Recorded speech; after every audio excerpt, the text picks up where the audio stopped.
शांति। बाबा good morning.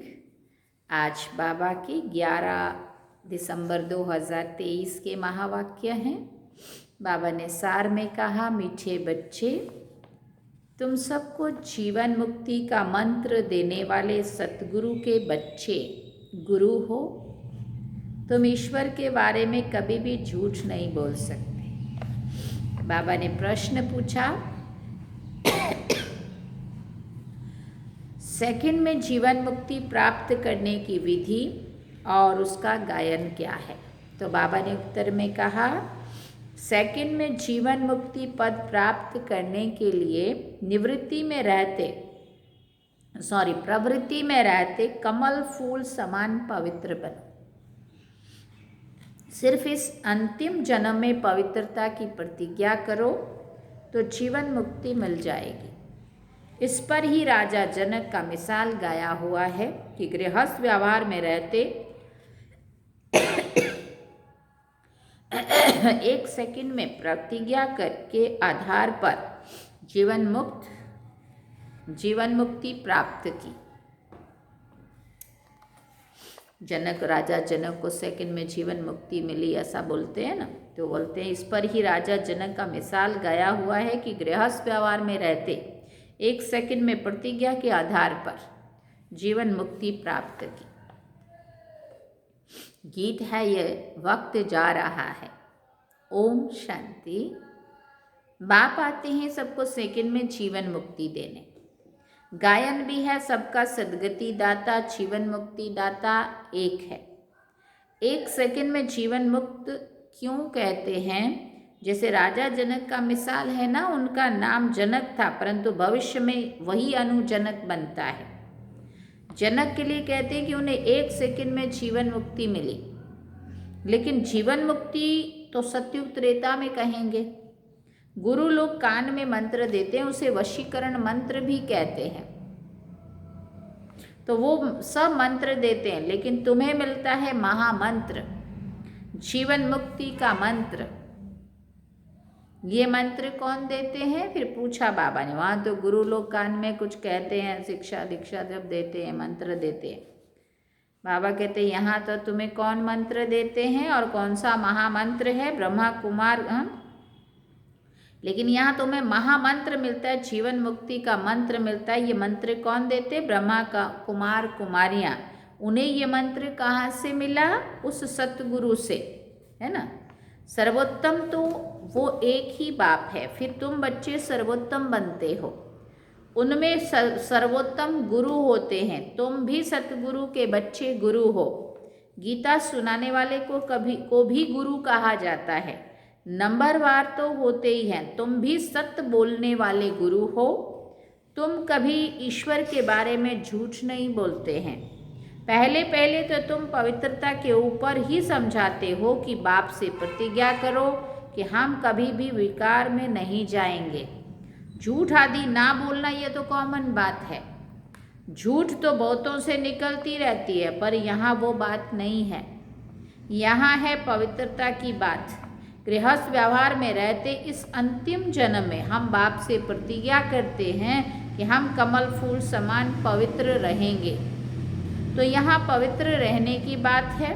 कहेंगे यहाँ ये तो बहुत ऊंची मंजिल है, ये तो हो नहीं सकता है। तुम कहेंगे, वाह, क्यों नहीं हो सकता है? ये तो गाया हुआ है ना, कमल फूल समान। ये दृष्टांत शास्त्रों में नहीं सुनाते हैं, ब्राह्मण बच्चे ही सुनते हैं। ये बात तुम्हें सबको समझानी है। मूल बात है पवित्रता की। कमल फूल समान पवित्र बनना है जनक में सब। वही जनक फिर अनुजनक बना। जैसे राधे अनुराधे बनती है, कोई का नाम नारायण है तो भविष्य में अनुनारायण बनता है। ये एक्यूरेट बात है, तो जो भी आते हैं उनको समझाना पड़े। सुना तो है सेकंड में जीवन मुक्ति, गृहस्थ व्यवहार में रहते ऊंच पद पाया जा सकता है। हम अनुभव से कहते हैं, गपोड़ा नहीं मारते हैं, ऐसा उनको बोलना है।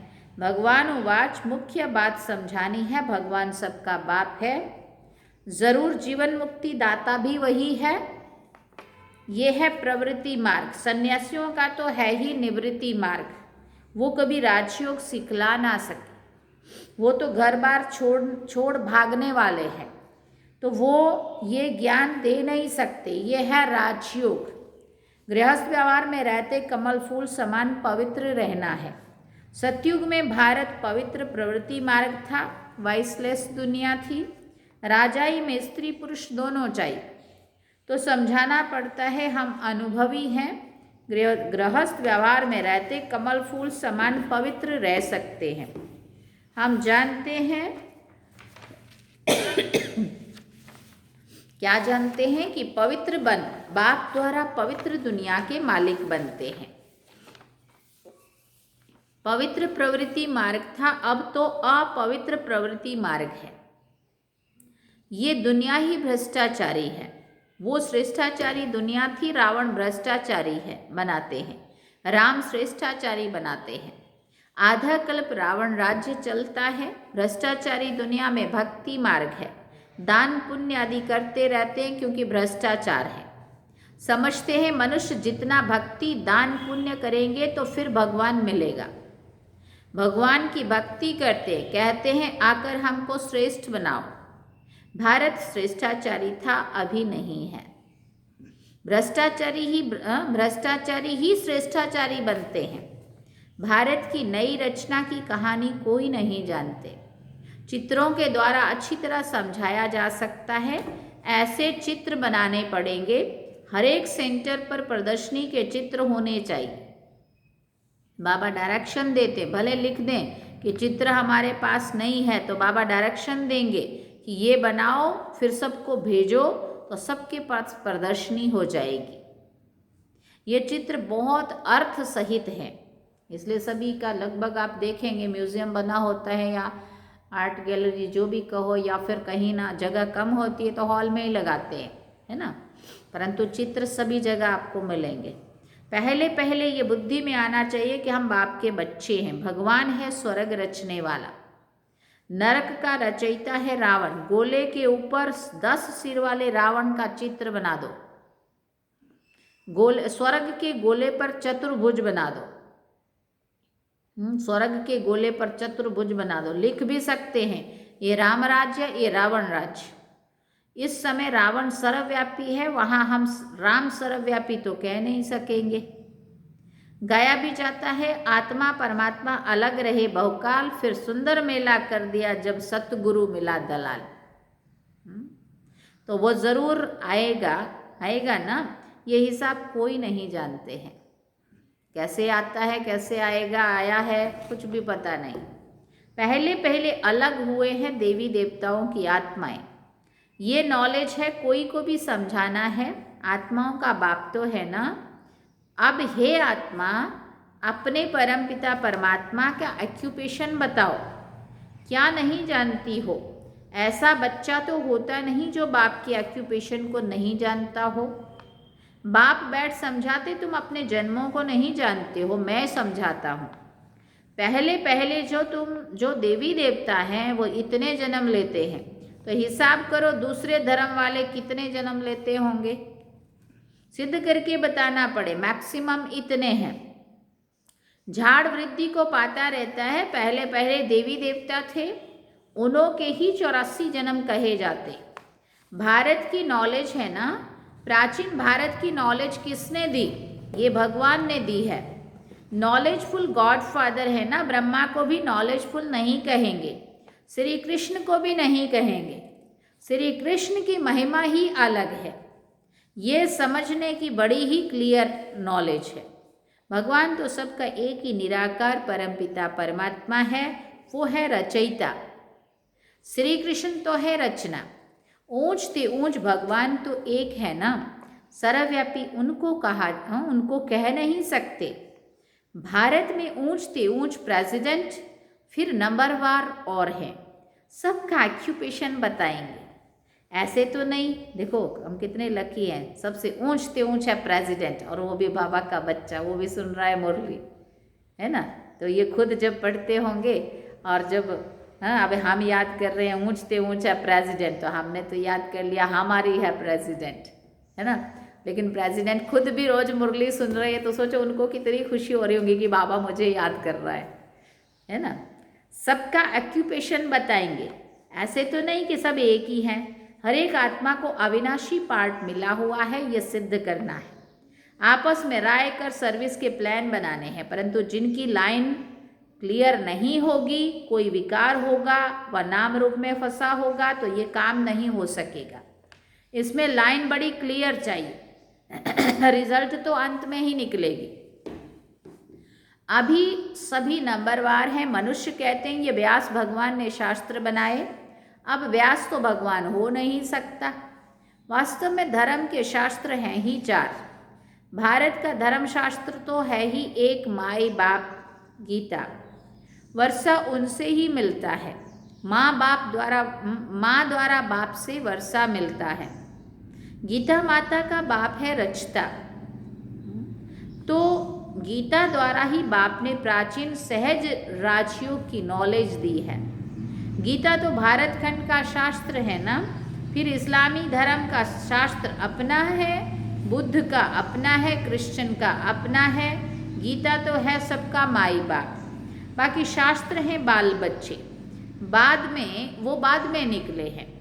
बाकी इतने वेद उपनिषद आदि सब किस धर्म के हैं ये मालूम तो होना चाहिए ना, कि ये किसने उच्चारे, उससे कौन सा धर्म निकला। कोई धर्म है ही नहीं, कोई धर्म तो है नहीं। पहले सिद्ध करना है कि गीता खंडन की हुई है। बाप के बदले बच्चे का नाम दे दिया है। जीवन चरित्र तो सबका अलग अलग है। बाबा कहते हैं सर्वधर्मानि परित्यज्य मामेकम शरणम व्रज। देह सहित दे के सब धर्मों को छोड़ मुझे एक की शरण में आ जाओ। मामेकम याद करो। परमात्मा आत्माओं को कहते हैं तुम अशरीरी बनो, मेरे को याद करो। अशरीरी बाप ही ये कह सकते हैं, सन्यासी तो कह नहीं सकते। ये गीता के अक्षर हैं। सब धर्म वालों को कहते हैं अशरीरी भव। अभी नाटक पूरा होता है, सबको मंत्र मिलता है कि देह सहित देह के सब संबंध त्याग, मामेकम याद करो तो तुम मेरे पास आ जाएंगे। मुक्ति के बाद जीवन मुक्ति है जरूर। पद जीवन मुक्ति का है, वाया मुक्ति जाना है हमें जीवन मुक्ति में, माना सत्युगी राजधानी में, जहाँ कोई भी प्रकार का बंधन ना हो, ऐसे जीवन मुक्ति में। परंतु जाना है वाया मुक्ति। मुक्ति माना अपने घर शांति धाम से होते हुए फिर अपने सुख धाम आना है। जो भी आते हैं सतो रजो तमो से पास करते हैं। समझाने कितनी अच्छी है, परंतु बच्चे एक कान से सुन दूसरे कान से निकाल देते हैं। वैसे है बहुत सहज। तुम जगह जगह पर प्रदर्शनी करो, अखबारों में भी पड़ जाए, खर्चा कर सकते हो।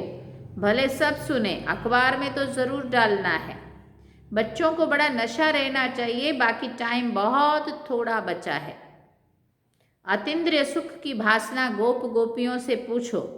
गाया हुआ है ये गोपी बल्लभ के गोप गोपियाँ हैं। गोप गोपियाँ न सतयुग में न कलयुग में होते।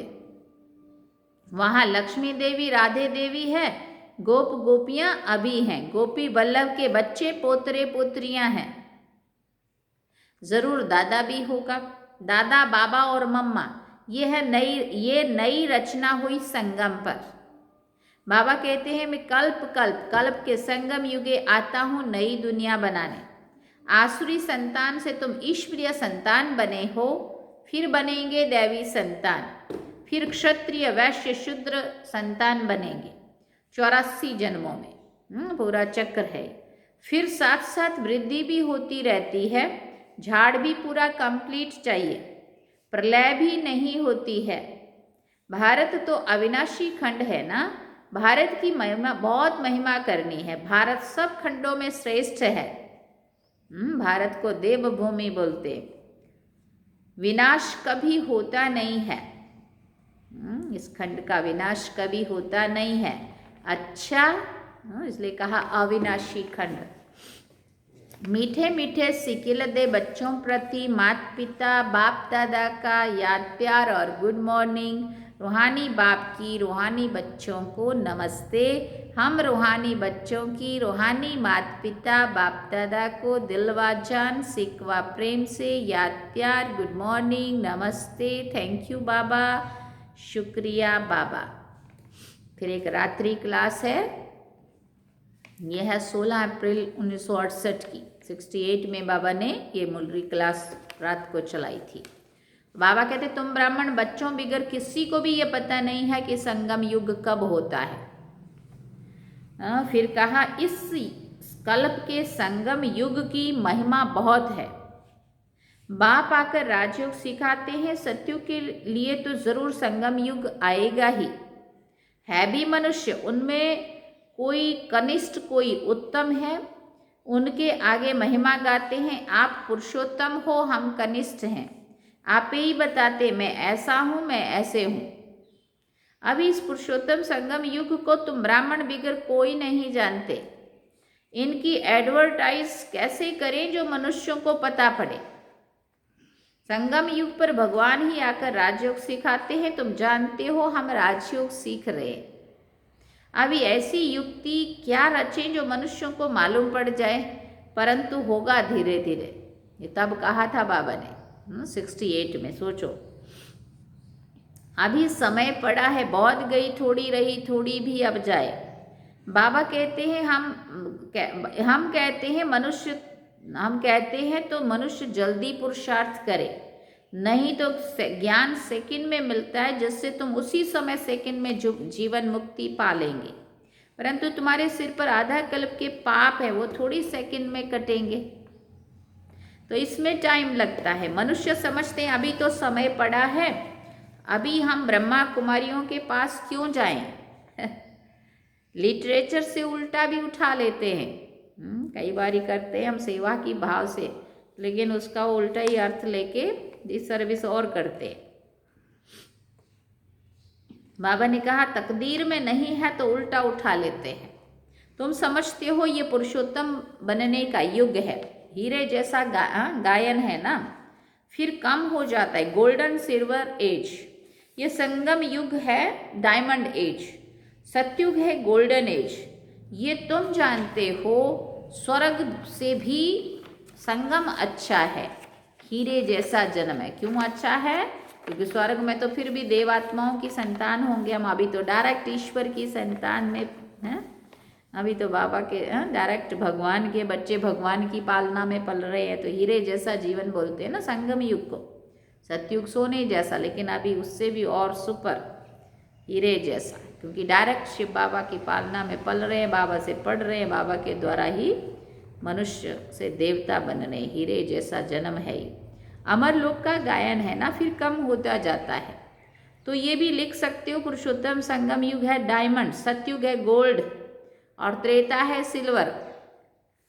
डायमंड मान संगम युग वैसे भी ऊंचे थे ऊंचा, ब्राह्मण चोटी सबसे ऊंचा, इसलिए इसको डायमंड कहा, सतयुग को फिर गोल्ड कहा, त्रेता सिल्वर कहा। ये भी तुम समझा सकते हो संगम पर ही हम मनुष्य से देवता बनते हैं। अष्ट रत्न बनाते हैं ना, तो डायमंड को बीच में रखा जाता है, संगम का शो होता है। संगम युग है ही हीरे जैसा, हीरे का मान संगम युग पर होता है। योग आदि सिखलाते जिसको स्पिरिचुअल योग कहते हैं, परंतु स्पिरिचुअल तो फादर है ही, रूहानी फादर, और जिस्मानी रूहानी नॉलेज संगम पर ही मिलती है। जिसमें दे अहंकार है वो इतना जल्दी कैसे मानेंगे। गरीब आदि को समझाया जाता है तो ये भी लिखना है संगम युग इज डायमंड, उनकी आयु इतनी, सतयुग गोल्डन एज तो उनकी आयु इतनी। शास्त्रों में भी स्वस्तिका निकालते हैं, तो तुम बच्चों को भी ये याद रहे तो कितनी खुशी रहे। स्वस्तिका तो आज हर जगह बनती है, पूजा पाठ उसके बिना कहीं भी होता ही नहीं है। घर का उद्घाटन करो कि गाड़ी का उद्घाटन करो कि क्या भी शुभ काम करोगी, कथा करोगी, जो भी करो, कुछ भी करो, स्वस्तिका। बाबा कहते स्टूडेंट को खुशी होती है ना, student life is the best life, ये तो सोर्स ऑफ इनकम है। ये है मनुष्यों से देवता बनने की पाठशाला। देवताएं तो विश्व के मालिक थे, ये भी तुमको मालूम है तो अथाह खुशी होनी चाहिए। इसलिए गायन है अतीन्द्रिय सुख गोपी वल्लभ के गोप गोपियों से पूछो। टीचर अंत तक पढ़ाते हैं तो उनको अंत तक याद करना चाहिए। भगवान पढ़ाते हैं और फिर भगवान साथ भी ले जाएंगे। पुकारते भी हैं लिबरेटर गाइड, दुख से छुड़ाओ। सतयुग में दुख होता ही नहीं है। कहते हैं विश्व में शांति हो, बोलो आगे कब थी? वो कौन सा युग था किसी को भी पता नहीं है। राम राज्य सतयुग, रावण राज्य कलयुग। ये तो जानते हो ना। बच्चों को अनुभव सुनाना चाहिए। बस क्या सुनाऊं दिल की बात। बेहद का बाप बेहद की बादशाही देने वाला मिला, और क्या अनुभव सुनाऊं, है ना। और कोई बात ही नहीं है। इस जैसी खुशी और कोई होती ही नहीं है। कोई को भी किसी से रूठ कर वास्तव में घर नहीं बैठना चाहिए। अच्छी बात नहीं है। ये जैसे अपनी तकदीर से रूठना है। पढ़ाई से रूठा तो क्या सीखेंगे? और अपने आप को हम ये तसल्ली दे देवे कि हम तो घर में ही पढ़ लेते हैं, ना सेंटर से जुड़े हैं, ना बहनों से, ना सेवाओं से। घर बैठ के तो क्या सेवा हो रही है ना। बाबा कहते बाप को पढ़ाना ही है ब्रह्मा द्वारा, तो एक दो से कभी रूठना नहीं चाहिए। ये है माया। यज्ञ में आसुरों के विघ्न तो पड़ते हैं ना। अच्छा, मीठे मीठे रूहानी बच्चों प्रति रूहानी बाप व दादा का याद प्यार, गुड नाइट। रूहानी बाप, रूहानी बच्चों को रूहानी बाप की नमस्ते। हम रूहानी बच्चों की रूहानी माता पिता बाप दादा को दिल व जान सिक व प्रेम से याद प्यार, good morning, good night. Morning में पढ़ रहे हैं इसलिए गुड मॉर्निंग। हम ब्रह्मा का अपना संगम युग ब्रह्म मुहूर्त का समय है, इसलिए गुड मॉर्निंग, सदाई गुड मॉर्निंग। और रात की मुरली है इसलिए गुड नाइट बाबा। थैंक यू बाबा, शुक्रिया बाबा। धारणा के लिए मुख्य सार है पहला पॉइंट, बाप जो सुनाते हैं वो एक कान से सुन दूसरे से निकालना नहीं है। ज्ञान के नशे में रहकर अतीन्द्रिय सुख का अनुभव करना है। दूसरा पॉइंट, सभी को सेकंड में मुक्ति, जीवन मुक्ति का अधिकार देने के लिए यही महामंत्र सुनाना है कि देह सहित देह के सब संबंधों को त्याग, बाप को याद करो। वरदान में बाबा ने कहा क्लियर बुद्धि द्वारा हर बात को परख कर यथार्थ निर्णय करने वाले सफलता मूर्त भव। जितनी बुद्धि क्लियर है उतनी परखने की शक्ति भी प्राप्त होती है। ज़्यादा बातें सोचने की बजाय एक बाप की याद में रहो, बाप से क्लियर रहो, तो हर बात को सहज ही परख कर यथार्थ निर्णय कर सकेंगे। जिस समय जैसी परिस्थिति, जैसा संपर्क संबंध वाले का मूड, उसी समय उस प्रमाण चलना, उसको परख कर निर्णय लेना, ये भी बहुत बड़ी शक्ति है जो सफलता मूर्त बना देती है। स्लोगन में बाबा ने कहा ज्ञान सूर्य बाप के साथ, लकी सितारे वो हैं जो जग से अंधकार को मिटाने वाले हैं, अंधकार में आने वाले नहीं, अंधकार को मिटाने वाले। शा ओम शांति। सार में बाबा ने कहा मीठे बच्चे, तुम सबको जीवन मुक्ति का मंत्र देने वाले सतगुरु के बच्चे गुरु हो। तुम ईश्वर के बारे में कभी भी झूठ नहीं बोल सकते। और गीत क्या सुना? ये वक्त जा रहा है, करना है जो भी कर ले, ये वक्त जा रहा है। तो ये थे बाबा के आज के महावाक्य जो हम सभी ने सुने।